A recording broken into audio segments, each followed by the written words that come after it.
Tofauti ya mwana wa kiroho na mtu wa kiroho ni mtazamo wa kiroho katika muktadha wa mambo yanavyoenda katika maisha. Wazungu kuna kitu wanachokiita response. Ukiwa mzazi,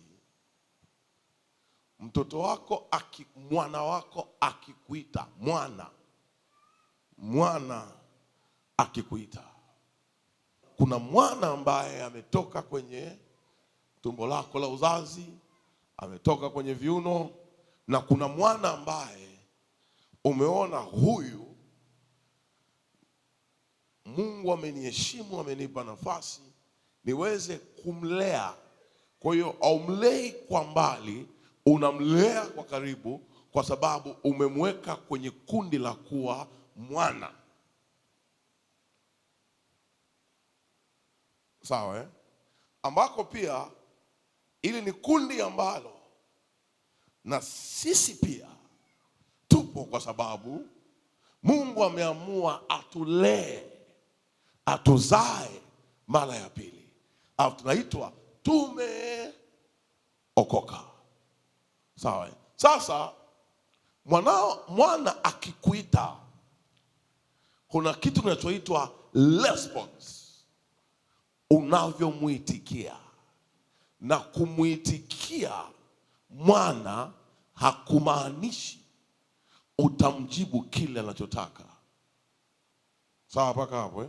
Shetani siku zote haogopi wewe ukitikiswa. Response yako ya maombi, shetani unapokwamba kitu kimetokea hapo kaka baba. Shetani haogopi response hiyo, haogopi mwitikio wako wewe. Shetani anauogopa mwitikio wa baba. Watu wengi wamepoteza stamina ya kumwomba Mungu kwa sababu ya mwitikio wao katika kuaddress mambo. Nisikilize, Mungu yeye haendaje kwa pressure.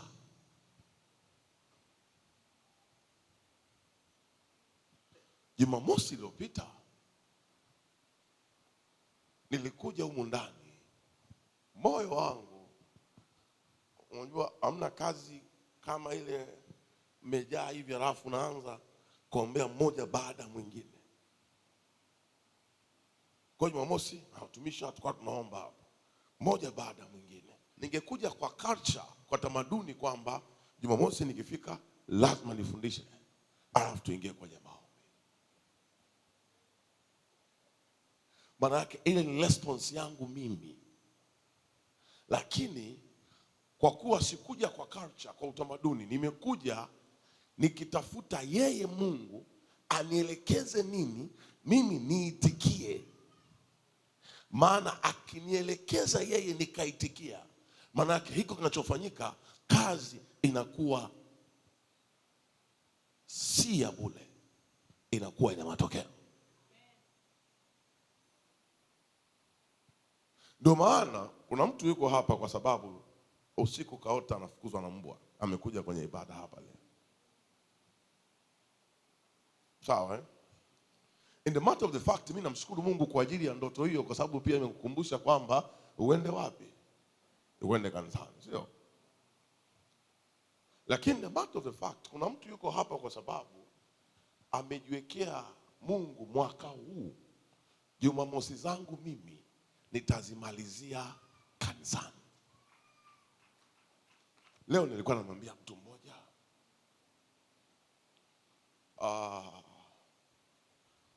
nimwambia mtu mmoja kitu kimoja, akaniambia, baba mchungaji, kuna mtu alikujaga kwako ukamwombea, alikuwa amepigika, na alikuja kwako akiwa hatembei, siku ya Jumamosi amebebwa huku na huku. Nikamwambia mimi sikumbuki. Natujua naombeaga watu wengi, kwa kukumbuka kwamba kuna Jumamosi kuna mtu alikuja, labda wanaonisaidia wao wanaweza akawa nakumbuka. Akaniambia maisha yake akabadilika, lakini anasema sasa hivi wanakupigia haushiki simu. Nikamwambia mimi kwangu kupigiwa simu sio muujiza. Yaani kwa mwingine wewe kupigiwa simu unapiga michapo na wengine, mimi kupigiwa simu ni mojawapo ya nini? Ya kazi. Sababu zinaingia simu nyingi. Nikamwambia sipokee kwa sababu gani? Akaniambia ile shida ya kutokutembea imerudi tena, kwa hiyo anataka kuacha kazi. Nikamwambia kazi asiache, aje tena. Akaniambia pastor, nikafikiri respond yako utasema mpigie muda huu nimwombee. Nikamwambia aje kanisani. Nikamwambia challenge kubwa ambayo tunayo kwenye kanisa la leo, watu hawajui kulinda na hawajui kuheshimu baada ya kutendewa na Mungu ile excitement ya mwanzoni kwamba Mungu amenifanyia hiki. Baada ya hapo hawajui kuna kanuni ya hiko kilichofanyika kinatakiwa kilindwe. Kwa yeye baada ya kufunguliwa hakuona haja tena ya kuja aendelee kukaa hajifunze. Sasa huyu anakuwa ameishi kama mtu wa kiroho, hajaishi kama mwana wa kiroho. Mwana tofauti tunapoelekea huko. Ulikuja tukamlilia Mungu hapa. Sababu pasipo Mungu wewe usingepata na kuhakikishia. Sasa kitu kikafanyika kwako. Sawa Na nikufundishe leo, kuna tafsiri ya kitu kufanyika kikakaa rohoni na kuna tafsiri ya kitu kikafanyika kikaja kwako. Kwa hiyo hapa tuliko kuna mtu anayesubiria vya rohoni ambavyo vinawekwa kwenye mpangilio, na kuna mtu ambaye tayari leo baadaye ataondoka na cha kwake tangible kikiwa kimeshikika. Anatoka hapa anakutana na barua ya kazi, anatoka hapa mchumba alimwacha kwa maneno ya kejeli anamwambia turudiane na tuma washenga. Sawa. Lakini sasa kuwa mwana wa kiroho ndo hapa mimi napazungumzia leo. Kuwa mwana wa kiroho. Mimi nikishika 10,000 kwangu sioni 10,000 na ina nafasi yangu ya kuwa mwana wa kiroho wa Mungu kuniamini na hela zikapita kwenye mikono yangu, alafu akanifundisha hivi, tofautisha hela kupita mikononi na hela kukaa. Ndio maana hela mimi haiwezi kuniendesha.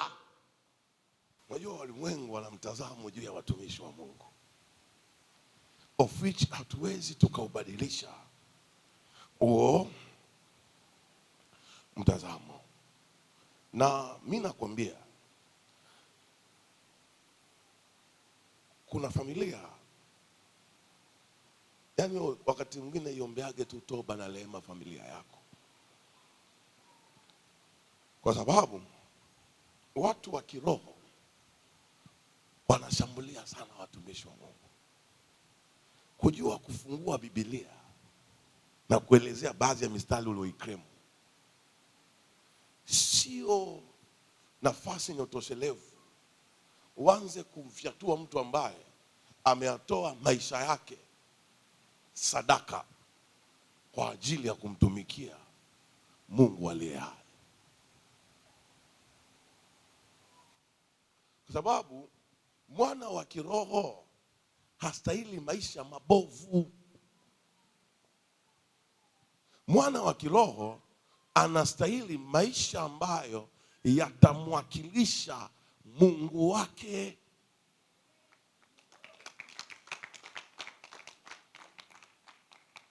Mwana wa kiroho anastahili maisha ambayo yatamwakilisha nani? Mungu wake katika ukuu. Kwa sababu Mungu wetu si wa viwango vya ovyo.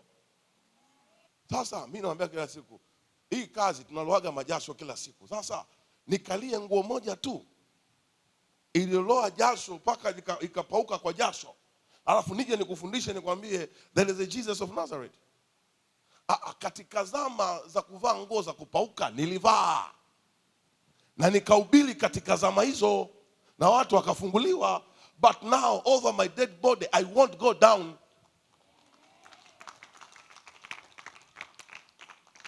Sasa angalia, mtu wa kiroho unaweza ukatoka hapa umefunguliwa, alafu naenda saluni sasa, na wewe kwa kuwa haujui ni wapi uende ukaweke kichwa chako usukwe, unapeleka kichwa chako, alafu unafika hapo unaanza kusikia habari sasa. Unasikia habari ambayo inaanza kuunguza ulichokipokea. Ndio maana ukiwa mwana wa kiroho, chunga sana kila taarifa inayopitishwa kwenye masikio yako. Kuna mwaka fulani nilikuwa nikihubiri na loana sana jasho, yaani na ibada ndefu, kwa nitapega, kwa nikitoka narudi ofisini naenda kubadilisha shati. Si hapo? Kwani la kwako? Si ya kwangu, si ndio? Sasa mahali nilipokuwepo wakanianzishia habari kwamba mimi ni Freemason. Sasa watu ambacho kitu hawakijui, Freemason ni dini yenye imani, yenye mila na desturi zake, ambao na wao pia wana mitazamo yao. Ila katika kitu kimoja ambacho wanacho Freemason ni utajiri. Kwa wakaanza kunibatiza kwenye hiyo. Kwa kila mahali kawa story kwamba yule dogo ni nani? Freemason. Sasa mimi hata ukiniambia mlango wa Freemason ni upi, si ujui. Nachojua mimi ni kulia paka kamasi zikatoka kwa Mungu. Hiko ndicho ninachokijua, ni kutafuta uso wake. Hiko ndicho Mungu wangu ni shahidi hapa. Sasa wakanifyatua kwa vikao na vikao. Nikaitwa nikahojiwa, baba vikao na vikao. Kwa nikapigwa marufuku ya daima. Lakini kile nilichokianzisha pale kwa neema ya Mungu, wakatafutwa kila mtu aje hafanye. Kila wanaokuja pale maji yanakuwa kina kirefu. Kina kirefu. Kwa hiyo ile programu ikaanza kushuka. Ikaanza kushuka. Ikaanza kushuka. Inashuka sio kwamba demand ni ndogo. Baada ya muda nikaitwa, wakasema tumekuita tuyamalize haya. Na mimi nikasema mimi mmendinai, mmeniita mimi ni Freemason, lakini mimi mbele ya Mungu nishatangaza msamaha. Kwa ikaisha, nikarudi. Niliporudi na watu nao wakarejea. Ningekuwa ni mtu wa kiroho, ningeweka bitterness, uchungu na wao. Kuna mahali na kupeleka. Ni sawa na wewe umebakia kuwa mtu wa kiroho. Kwa nini? Mama mkwe alikujeruhi. Jumamosi iliyopita niliwaambia hivi, siku zote wakati nawaombea nikawaambia I speak calmness. Kama watu mlinielewa, nikasema I speak calmness. Niliwaambia I speak calmness. Nikamwambia natamka utulivu. Kwa sababu gani? Siku zote unapobakisha sekunde chache. Sasa uhesabuji wa sekunde wa Mungu ni tofauti na wa kwetu. Siku zote kuna vitu hutokea ili viweze kuamsha asila iliyoko ndani, ili upoteze majibu yako. Listen, be very careful. Watu wengi wanaishaga kuwa watu wa kiroho, lakini sio wana wa kiroho. Nisikilize. Ukiwa mwana, unakuwa na muendelezo wa kila unachokifanya. Nina baadhi ya wana ambao wanataka kuandika message ndefu, anakuambia mzee, na kuupdate usome usisome, lakini na kuupdate the progress. Why? Kwa sababu anaamini yeye ni mwana. Kwa hiyo baba yake wa kiroho lazima awe update. Sasa nisikilize, software ya iPhone ni tofauti na Samsung. software zao za simu, sio? Ndio maana Apple ana iStore, sio? Samsung bado ana Play Store yake. Namna ya kuingiza WhatsApp huku na huku ni tofauti. Pamoja zote una download, lakini kila mtu kwenye software yake kuna namna ambavyo amejua anazitengeneza vipi. Alafu angalia tabia ya mtoto sasa wa kiroho. Anaweza akaililia milioni 1 leo, lakini mwana wa kiroho aioni hii milioni, kuna kitu anakitazamia mbele. Wewe ni Baba, wewe ni Baba, wewe ni Baba. Hivi leo nimejua wewe ni Baba, wewe ni Baba, wewe ni Baba. Hivi leo nimejua wewe ni Baba. Listen to me. Unaenda kuminister back then, unaenda kuminister kwa miguu, Mungu anatembea, watu wana testify. Unaondoka, nothing changed personally. Nothing changed personally in my life. Nothing. When I say nothing. Alafu siku wa manane kuelekea alfajiri, umepiga magoti, unamtazama Mungu, alafu unamsikia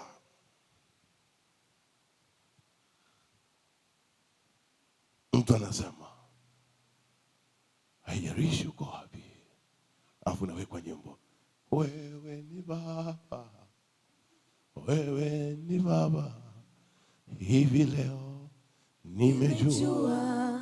Sasa anaposema hivi leo nimejua, mtoto ni tofauti na mwana. Remind you, yoyote anayetaka kushughulika na Mungu hapa ulimwenguni atatafuta mwana wa Mungu amguse, ili Mungu aumie kule halipo. Mimi na watoto wa kiume, unajua watoto wa kiume wana mambo mengi. One day niko kwenye deep prayer at home, mlango wangu unagongwa, ngongo. Anti yao akasha kuniambia tu, yeye amevunjika mkono. I'm telling you. Nikajikaza dakika 20 nikashindwa. Nikamwambia God, be with me. Nikatoka shule, akawa amempeleka hospitali.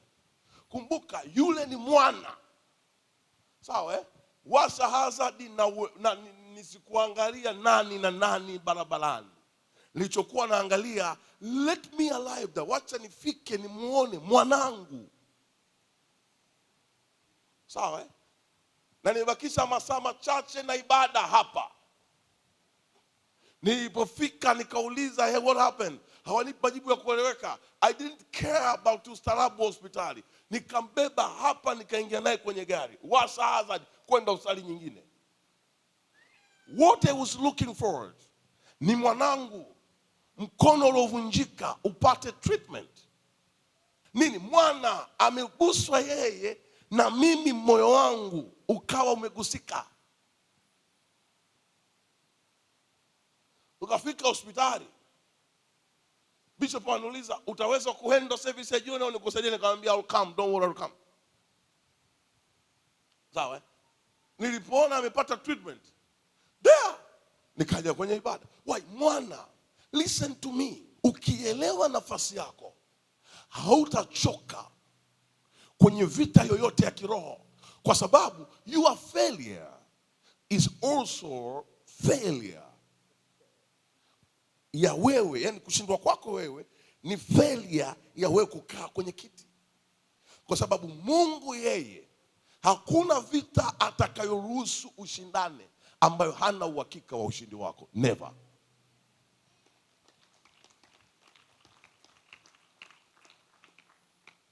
Kwa hiyo leo adui anapohangaika na wewe, anahangaika na mwana. Listen to me. Unajua ukikaa kwenye church kama hii ambayo Kila wakija ibadani, watu unaona watoto wanafunguliwa. Unaweza kufikiria ni kitu very easy. Listen to me. Kuattack nguvu za giza, kuzivamia nguvu za giza na zikaitika.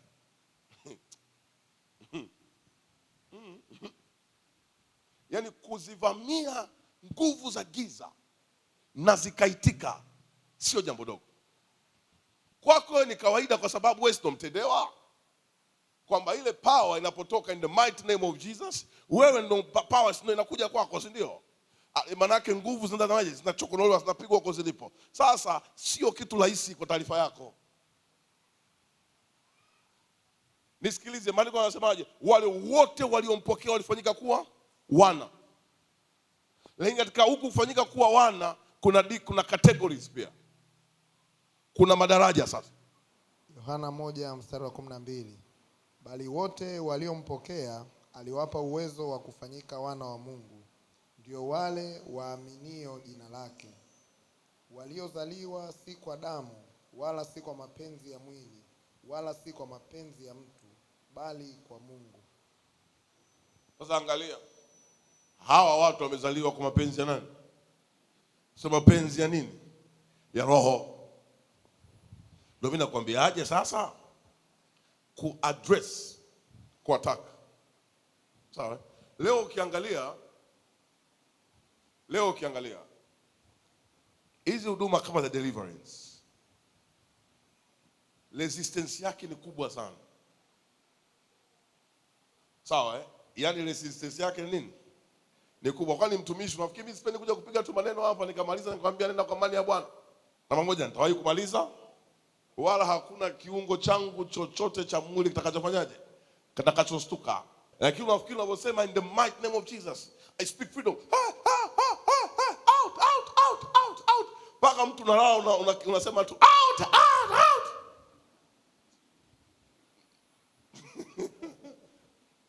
Yaani unalala unasema tu out. In the mighty name of Jesus. Out. Kako anakuambia huko you are still on the bed. Listen to me. Sio kitu cha nini? Cha kawaida. Na hiki ndicho kilichomleta Kristo msalabani. Kwamba ili mtu akombolewe lazima pafanyike reconciliation, upatanisho wa kuingizwa kwenye kundi la kuwa mwana, ili apate faida za kuwa mwana. Nimekwambia hapa, ili adui azidi kuweka kero kwa Mungu, ni lazima aguse mwana. Kwamba kipato chako hakiendani na uhitaji wako, wala hakuna akiba yoyote unayoiweka. Maana yake nini? Mwana. Kwamba adui ananibana kwenye uchumi wangu, ili nini? Ili nisiweze kumpa Mungu ibada, ili nisiweze kumtolea Mungu sadaka, ili nisiweze kuwa na mkakati wangu wa kiroho wa kuwa na utulivu kwenye kumtafuta Mungu, kwa sababu sina keshi. Ndio maana ndani ya kanisa mtu akiinuka na mafanikio, watu wanaanza kujumlisha na kutoa na kuona huyu mtu kuna mlango anauendea kinyume na Mungu. Nisikilize, kwa nini watu leo wanaamini kwamba hata watoto wa huko waliko wanaweza kanufaishwa na kuabudu miungu? Kwa nini kanisani watu hawaamini ya kwamba you can still love God and have the better life? Nisikilize, kuna siku namwombea mtu, Mungu akaniambia muulize unayemwombea ana mtazamo gani juu ya Mungu na mibaraka ya kifedha. Ngoja hapa, sisi sote tumekulia kwenye maisha fulani yale ya zamani, labda hawa 4G. Mama ananifanyia birthday ya kwanza, yani na ile keki, yani anajua kama mtaani kuna mama Ashura anajua kupika keki. Mama Ashura anapika keki, tunakaa pale na wasikaji na rafiki zangu, watoto wenzangu. Mama amepika viungo vya pilau, anatuimbia happy birthday. Who is love? Hakuna kupelekwa Mary Brown. Who is love? That is a motherhood. Alafu mshua anakuja anauliza, kwani hii keki umeilipia kwa namna gani? Sinajua hii tarehe leo ni tarehe ya misungwi kuzaliwa. Yani you see parent with the ile parenthood. That is how God is. Hivyo ndivyo jinsi Mungu halivyo. Anapokuhesabia kuwa mwana, maana yake unakuwa umezaliwa kiroho. Na vita ya mwana siku zote ni tofauti na vita ya mtoto. Vurugu ambazo unazo, most of them ni mashambulizi ambayo yalifanyika ya wakati ujao kabla haujafika huo wakati ujao. When I was a little boy, nilikuwaga spendi kuvaa nguo mbaya. Eti mamdogo, kweli uongo? Unajua mimi nafikiri sana kama nafikiri na wapanga hapa eti. Kweli.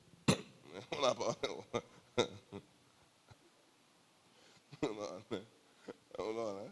Sasa nilikuwa sipendi kuvaa nguo mbaya. Kwa hiyo pamoja ni mdogo, mimi sieti maswala eti hii nguo ya kushindia, nilikuwa sipendi. Sawa, ni mdogo. Sawa Kwa hiyo ananiambia toka nilivyokuwa mdogo, hata wakinibeba kwenda kliniki, mimi nimezaliwa Sinza hapa. Anyway, Mungu ana mahesabu yake. Wewe fikiria hapa kanisa lilipo. Tulikuwa tunakuja kucheza hapa. Unaona kanisa lilipo hapa. Alafu huu mtau, maeneo mengi walikuwa nakaa wa missionari wazungu. Kwa tunaenda tunapewa chocolate na zile colors, tunafundishwa sijui hivi, sijui hivi, sijui hivi. Alafu mimi mwamba nagonga injili hapa. Wananiambia nilikuwa nikaenda clinic, kila mtu anataka kunibeba. Nakumbuka kipindi hiko nikisusu tu kidogo au nikipupu. Unajua kipindi kile ni kipindi cha mipira na nini? Na nepi au kama mmeadvance kanga na vitenge vinakatwa, sio Kwa hiyo anasema ilikuwa nikijisaidia kidogo nilikuwa nalia mno. Kwa hiyo nikaenda clinic, I was among of the smart little boy. Sawa Ananiambia nilikuwa nakataa kutumia vyombo vya plastiki na mabati.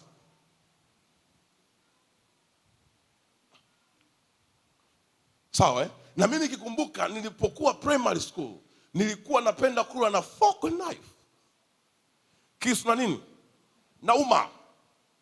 Sawa Angalia, ndani ya roho yangu kuna wakati ujao ambao katika hali ya kikawaida ulikuwa hauonekaniki, ila mtu wa ndani alikuwa anauona wakati ujao kwa kunitengenezea tabia.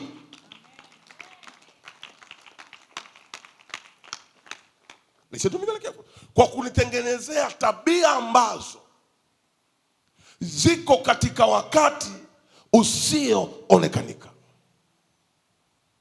Vita ya mwana wa kiroho ni ya wakati usioonekanika. Sasa angalia leo mfano, vijana wengi hawajui kutunza mahusiano na wazazi na watu wazima, wao wenyewe kwa wenyewe. Hii ni nini? Ni vita ambayo imemwagwa katika ulimwengu wa kiroho, umekuja katika ulimwengu wa kumwili kwa ajili ya kupiga wakati ujao wa vijana. Wakati ujao au amuliwi ukishafika. Wakati ujao unaamuliwa na wakati wa sasa. Na vita ya mwana wa Mungu ni juu ya wakati wake ujao. Uharibifu tunaoshughulika nao leo ni uharibifu ambao ulifanyika kabla haujafika.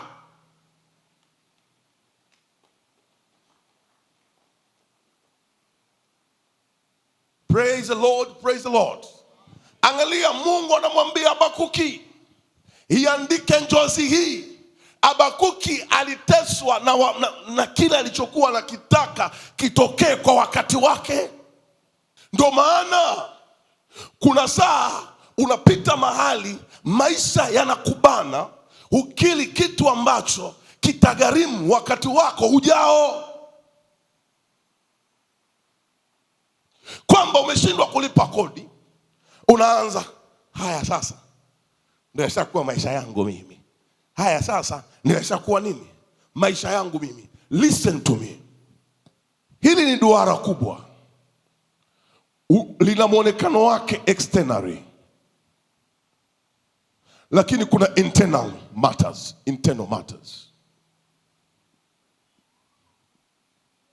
Na swali hili, kwa nini mara nyingi hivi vya nje vinavyoonekana vinasababisha viondoe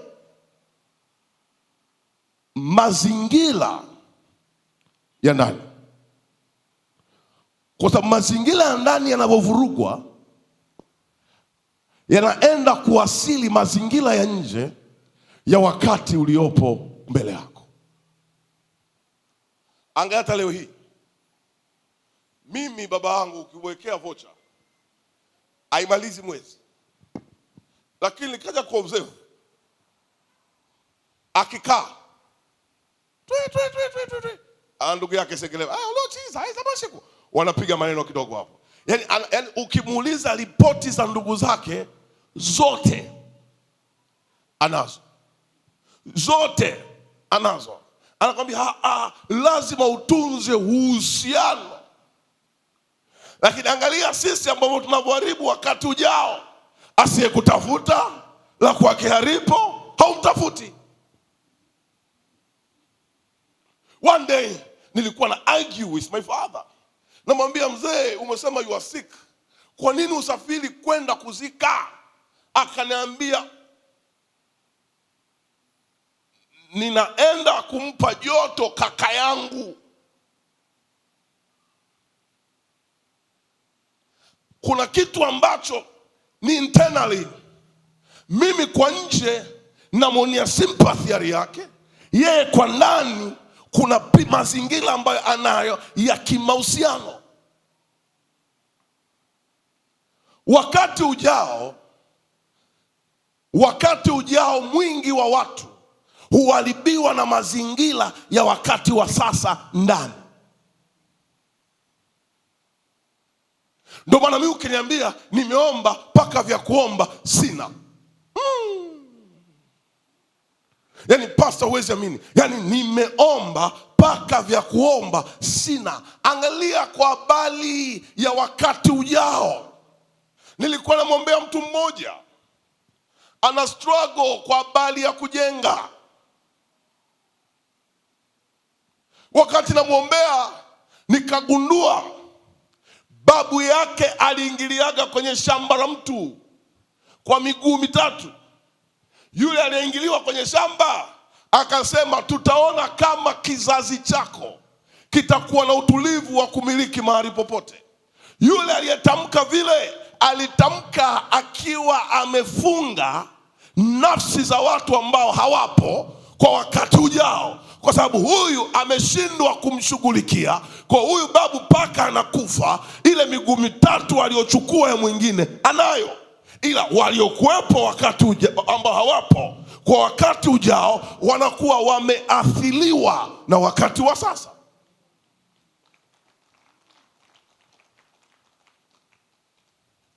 Leo tofautisha sheria na neema. Hapa ni mahali ambako kanisa tunapitia changamoto kwa kukusanya vitu kwenye chungu kimoja, ya kwamba ya kale yamepita, neema ninayo. Kiti cha sheria kipo. Ndio maana ni kiti Musa alichokiacha, na ni kiti cha sheria kilichohusika kwenye kutengeneza amri 10 za Mungu. Kwa Yesu alipokuja, anakuja na kiti cha neema.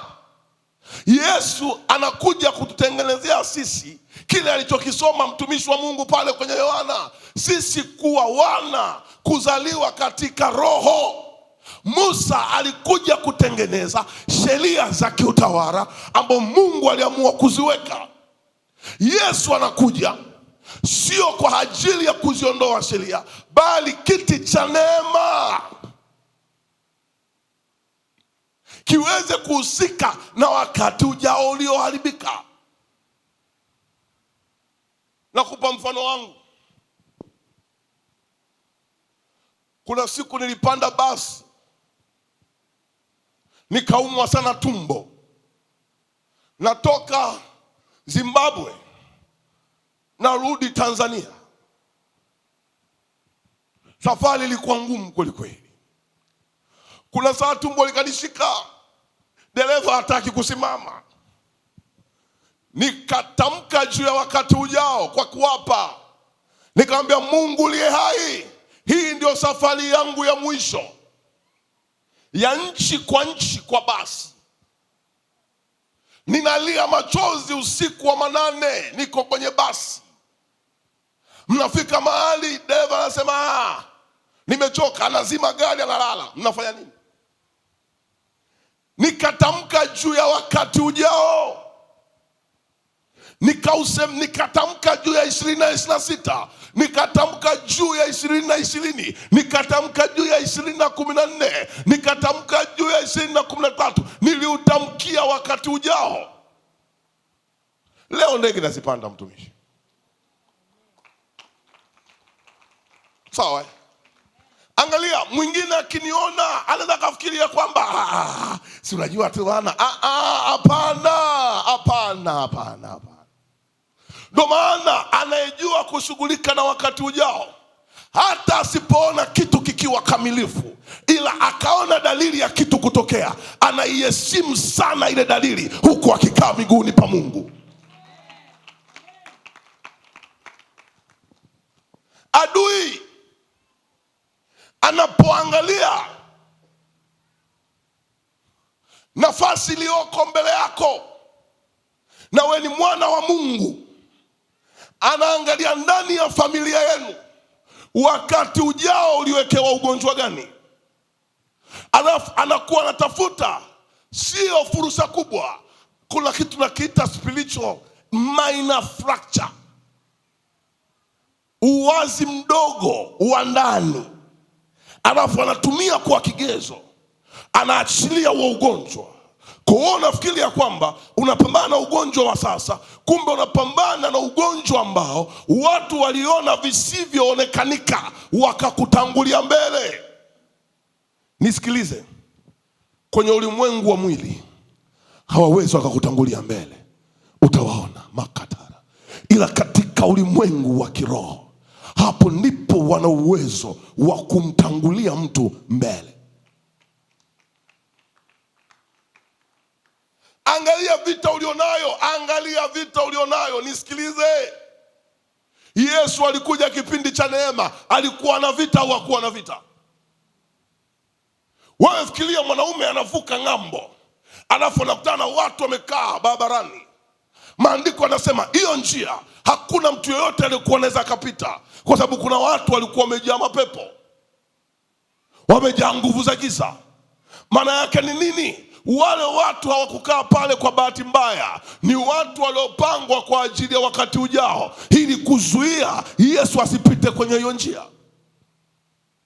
Lakini Yesu kupitia kiti cha neema, kiti cha kuwa mwana, alipopita aliwafyeka, wakaenda kwa nguruwe. Unafikiri yule mwenye nguruwe alikuwa na roho lazima ya umaskini? Alafu wafanyakazi wake na wao pia walikuwa na roho ya umaskini, wapoteze kazi ghafla. Kumbuka, Yesu alipotoa zile nguruwe zikaenda, alipotoa zile pepo zikaenda kwa nguruwe, maana yake yule aliyekuwa anafuga wale nguruwe hakuwa anafuga kujifurahisha, walikuwa ni chanzo cha uchumi wake. Na kuna watu walikuwa wameajiriwa pale, kazi yao ni kulinda wale nguruwe. Unafikiri waliporudi kwa bosi wao, nyumba ya bosi wao ilikuwa na uchungu kwa namna gani kwa habari ya kazi? Amepoteza nguruwe wote. Maandiko hayasemi, ndugu yangu, kwamba waliachiwa hata nguruwe wachache kama mbegu. Maandiko yanasema nguruwe wote walikufa. Nguruwe wote walikufa. Na wale waliokuwa wanafuga nguruwe kazi walikosa. wabaki wanasafisha mabanda ambayo hayana kitu. Manake wakarudishwa, manake sasa hapo kama walikuwa nakaa hapo wanagonga dona mchana, jioni wali kidogo, asubuhi chai kidogo na mkate na mandazi na nini. Manake kazi ikafanyaje watumishi? Ikafanyaje? Ikaisha. Sasa angalia, mapepo yalokaa njiani yalienda kusubiria wakati ujao wa nani? Wa Yesu. Na huyu mwenye roho ya umaskini na yenyewe pia alitegeshewa ile roho ya umaskini kwa habari ya wakati ujao. Haleluya. Unafikiri yule mtu angekuwa anajua kabisa, angekuwa tayari ashaukabili wakati ujao, unafikiri ile siku angeruhusu nguruwe wake watoke nje?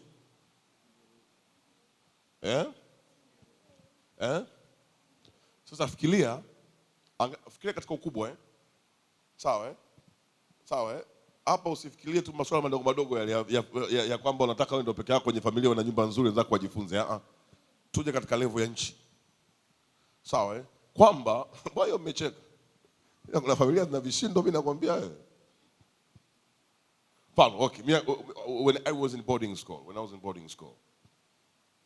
5 na 6. Ikatokea tendes kule boys Bonini. One guy alikuja na idea ya kuwa na tattoo. Kwa hiyo alikuwa analala chini yangu kitandani. Unamkuta anachora tele tattoo ile yenyewe. Yaani ile ambayo inapigwa na sindano.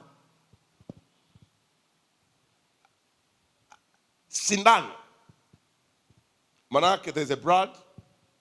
Maana yake kama unachora tattoo labda ya kitu fulani, maana yake iko kitu fulani kinakuwa connected with that blood. Kwa hiyo chumba kizima nikabakia peke yangu. Darasani kwenye nani yetu ya history geography na Kiswahili, mimi nilikuwa nasoma course inaitwa HGK. Katika boys ambao tulibakia vijana wa kiume, tulikuwa very few. Alafu mimi ndo ananiambia, unatutia aibu bana wewe. Unataka wewe gangster bwana, wewe kila saa kwa gangster bwana. Unaona? Sasa fikiria, what if, sio kwamba kuwa na tattoo it is bad. What if wakati ujao ndo adui aliyokuwa na utafuta kwangu? Remind you, kuwa na tattoo is not bad. Sawa?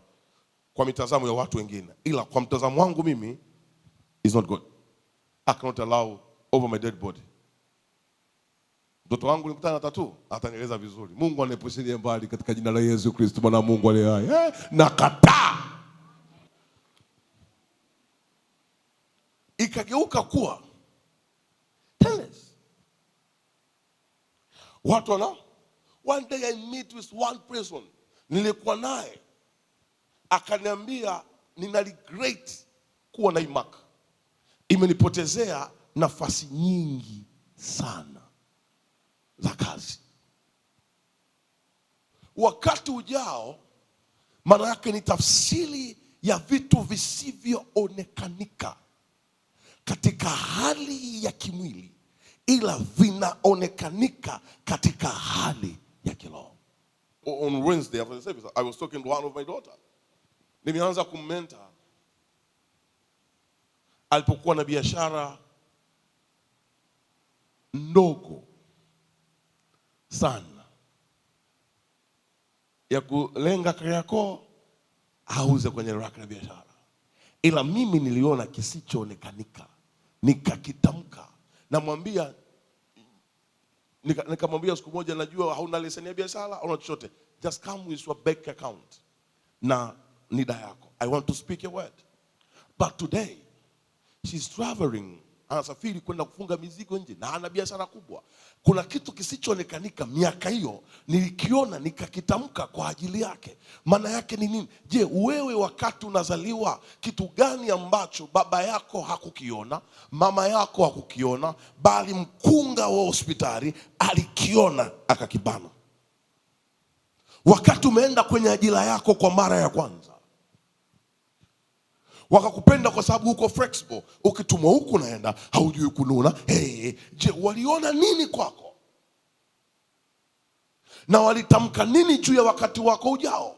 Kwa nini mpaka leo bado unaota? Tafsiri ya kuota maana yake nafsi yako inakuwa imefungwa kwa kiapo kwenye eneo fulani. Kwa hiyo ndoto is just a reminder ya uharibifu ambao tayari ushafanyika, au ndoto ya wakati ujao inakuonesha where you are going. Ona Habakuki anaenda kumlilia Mungu, alafu Mungu anamwambiaje Habakuki? Kaa hapa ndani. Kaa wapi? Kwenye mazingira ya nini? Ndani. Ila kwa mazingira ya nje andika hiyo njozi. Kwa mazingira ya nje kila apitae aweze kufanyaje? Kuifahamu. Lakini Habakuki unavolia, utapoteza zamu yako, nafasi yako ya ndani.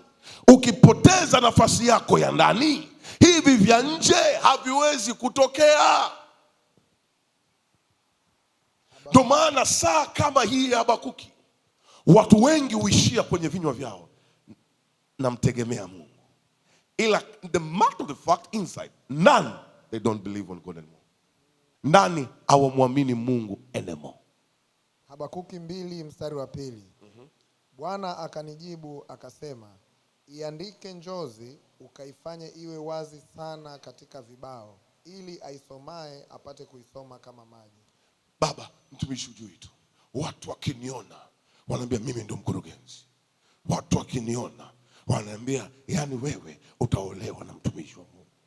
Wakiniona, yani wakiniona mpaka mtu ananiambia gari yako umepaki wapi? Lakini baba, hata nauli ya Bolt tu sina.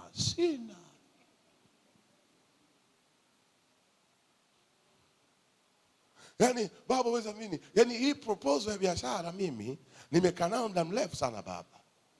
Lakini watu wakiniona, kumbe ishaandikwa wazi, wapitao wakipita waisome kama nini? Unajua tafsiri ya kusoma kama maji? Maana yake wanapoisoma waone uzima ndani yake, waone uhai, makatarabaya, waone uhai ndani yake. Wapitao. Sasa angalia sasa vita ya mwana wa Mungu. Hao wanaoisoma kama maji wakipita wanaishia kumdhihaki, na yeye anabaki sio na neno simama kwenye nafasi, anabaki na ziaka zao watu. Mimi uniziaki, unikebei, itakula kwako. Siwezi nikatupa picha nilionayo kwa sababu ya ziaka. Yani baba, wenzangu wote wameolewa weji yangu, bado mimi baba, bado. Baba weza mimi yani, kuna watu wani approach kabisa yani, afu mimi nafaa kuwa mke. Na mimi nakwambia leo, ili wasomao waisome kama maji. Yani baba, na mimi pia nimemiss kutetiwa kama mpenzi yani, hata kuambiwa hello baby, acha ujinga. Ujinga ni kutokuwa na nini? Na ufahamu. Kuwa na ufahamu leo. Hata hao walioana kuna siku hawaitani baby, wanaitana majina ya kwao, tena ya Kiruga. Yaani baba, mimi mnangu mvivu. Lakini mtumishi, wakati mnachumbiana, si ulikuwa unamuona yeye Jumamosi anaamka saa 6, wewe mwanaume anaamka saa 6? Yaani kwenda kanisani mzito, ulikuwa unayaona, maana mvivu wa kwenda church unamuona toka wapi? Nisikilize. Mimi hapa nilipokaa, kuna saa mtu ananiletea, ananipigia, ananiambia bwana, kuna investor anakuja, anahitaji kuinvest na tumeona you deserve. Siwaambii no, nasema Mungu nakushukuru. Wamekaa, unaona mimi nafaa kuongea na investor, nawaambia sawa. Ni buku wapi? Serena au Hayati? Sianzi mambo na nikienda mezani mtumishi, nikienda sizungumzi low numbers. Yani nawaacha ma-investor wenyewe wanaondoka, vichwa vinawagonga namna hii. Mimi nashughulika na wakati ujao. Yani nawapa terms ambazo ni wao wanasema tunasalenda. Lakini mimi ndo najijua kabisa kwamba hii ngoma mimi sio expert wa kutosha. Kwamba tungekubaliana ningeita vichwa. Au napigia kabisa vichwa. Najua huyu fulani anajua. Na mgongea nganga mwamba uko wapi? Simwambie naomba unisaidie. Ni kwa Mungu peke yake namwambia God help me on this. Bwana kuna 1, 2, 3. Let us sit and have a talk. We sit down and talk. It cannot work out. It cannot work out. Lakini paka huyu amenitafuta, ninaheshimu wakati ujao. Yaani kuna wengine hapa mngekuwa msenda China, tena sio kwa nauli yako kibiashara, kwa nauli ya mtu mwingine. Shida yako tu ni unyonge wako. Yaani wewe kuna wakati wa sasa ulitakiwa utengeneze wewe katika ulimwengu wa roho, ukaacha kuutengeneza katika ulimwengu wa roho. Kwa sababu gani? Ukaangalia vikoba vyenyewe hata vikivunjwa mwisho wa mwaka, mimi gawio langu 1,000,000. Paka mwisho wa mwaka wenyewe nishaikopea wapi? Mimi nitaenda wapi? Shindwa wewe, acha huo. Leo nataka tu nikuoneshe wakati ujao unavyoharibiwa na nguvu za giza. Au tutafika mahali nitakwambia hebu tuumbe wakati wa sasa ulioharibiwa na wakati uliopita. Tutafika huko. Ili somo ni pana. Leo nataka nikuoneshe uharibifu uliofanyika kwenye maisha yako.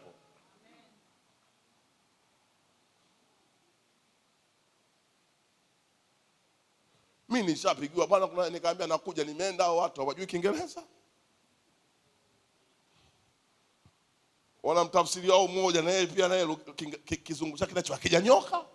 Lakini mwamba niko pale. Vikinishinda nagonga maji ya baridi. Leo inasema tukara baba. Mimi baba. Unamaliza pale unakwambia we have spent your time na wewe you are Mango the big expert. Unagongwa na cheki. Umeenda kupiga tu maneno ya kuambia policy ikoje as expert. Wewe kaga tu. Nikiamka asubuhi naangalia kioo. Na waambia wakati wangu ujao sitakosa fursa yoyote. Na ubariki wakati wangu ujao. Si usemei mabaya. Sikiliza, maisha sio kila siku yatakupa wakati wa kufurahi. Never. Ziko nyakati maisha hayakupi kicheko, lakini unaangalia huzuni wako, alafu unahesabu mateso ya wakati huu kwamba sio kitu kama utukufu wa Bwana utakaofunuliwa wakati wako ujao. Wewe unapika maandazi. Sawa Baba nifungulie milango. Sawa. Hata siku moja kujitoa kufahamu. Ukatoka na packaging nzuri ya maandazi. Hii 20,000 tu. Sawa Alafu ukaenda ofisi tu fulani executive.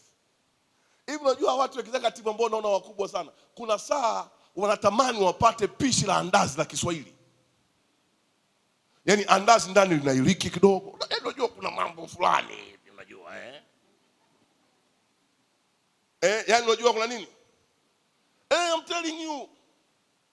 Yaani kuna mambo fulani hivi. Sawa Angalia, ukatoka ukaenda, ukagawa. Kwanza unaanzia na mlinzi wa getini pale, unamtengeneza yeye kwanza. Alafu unapita. Yaani kwanza ukiingia kama vile una appointment na mtu. Alafu ukifika unawaonjesha tu wale. Alafu unategea muda ambao watu wanaondoka maofisini na wewe.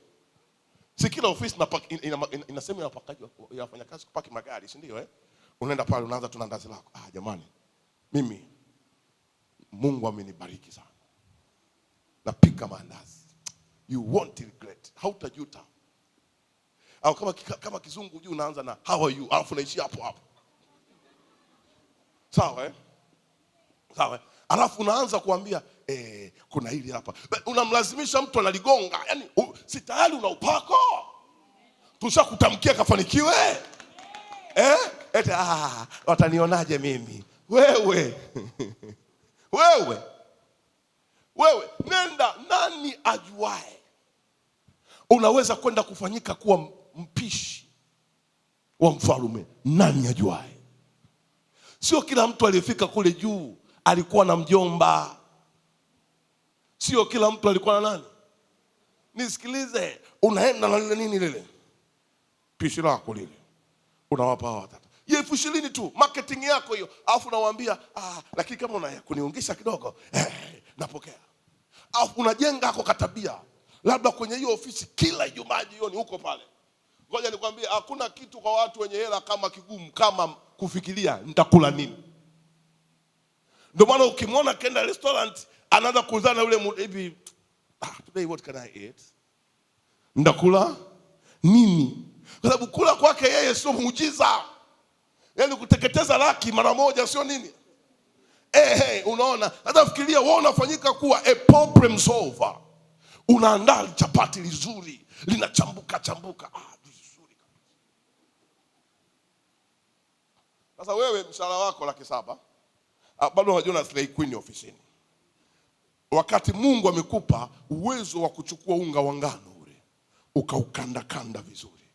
Alafu kama jamani mambo yenyewe ndo haya, ukauza. Yaani bora ufahamike muuza maandazi. Au unajua mtu kununua mandazi ya 10,000 hayamuumi. Anafanyaje? Wewe ukijua kabisa kwamba wakati ujao nani ajuaye ofisini, labda kuna cheo cha mtu ambaye ana extra ujuzi. Bosi anafikiria kama huyu anaweza akawa hana haibu, akaja akajishusha, akauza andazi na lipostiki yake. Maana yake nafasi yoyote tukimweka anakaa. Tengeneza wakati wako ujao. Wakati wanaelewa paka hapo. Tengeneza nini? Sasa angalia, adui akijua ya kwamba wakati wako ujao watu wanatakiwa wakisoma. Nisikilize. Ili uaminike kwenye ngazi yoyote ya mbeleni, lazima watu wakusome sasa. Nisikilize. Kama ukiwa na milioni 100 unapata kichaa,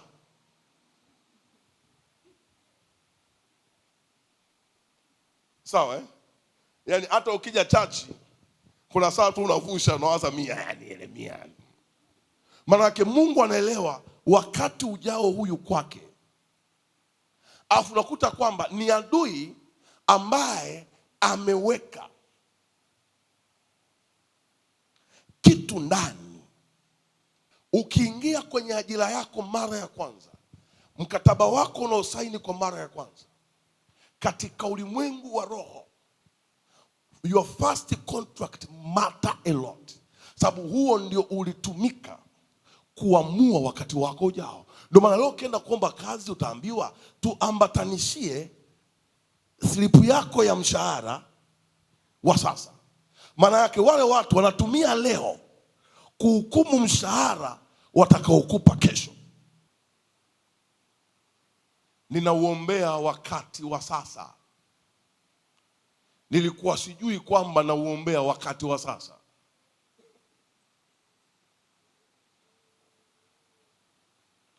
Nilipokuwa sitamki mambo manyonge, nilipokuwa naisemesha sauti yangu, nilipokuwa na ulazimisha mwili na roho ya kwamba maisha yangu nimeyatoa sadaka. Sasa ni rahisi mtu akinishambulia leo kwa sababu yeye anaangalia leo.